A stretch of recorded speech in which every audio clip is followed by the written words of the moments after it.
We often hear that, that social media getting dopamine hit after dopamine hit.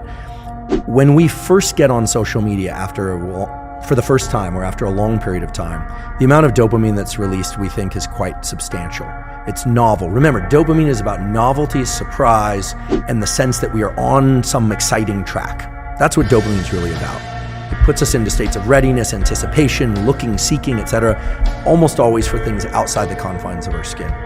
Just to contrast it maybe for a bit more of a future discussion, serotonin does the opposite. When there's a lot of serotonin in our brain and body, typically it makes us feel satisfied, sated, more quiescent, comfortable with what we have in our own immediate sphere and within us, right? The comfort of a good meal, the food you have. Dopamine is about go, go, go. If you look at somebody who's high on cocaine or methamphetamine, it's all about pursuit, because that's a very dopaminergic drug. You look at somebody who's taken a drug, and I'm not suggesting people do this, but it really ramps up serotonin. Let's say a selective serotonin reuptake inhibitor, Prozac, Zoloft, etc.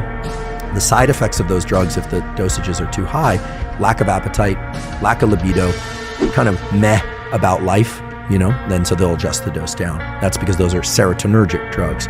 So in general, when we are in pursuit of things, dopamine is quite high. So the thing about cell phones is when you first get on there and you have, let's say you're no Wi-Fi on the flight or something, and you land, it can actually be quite stimulating. You get a lot of dopamine. Oh, there's this. Oh, there's that.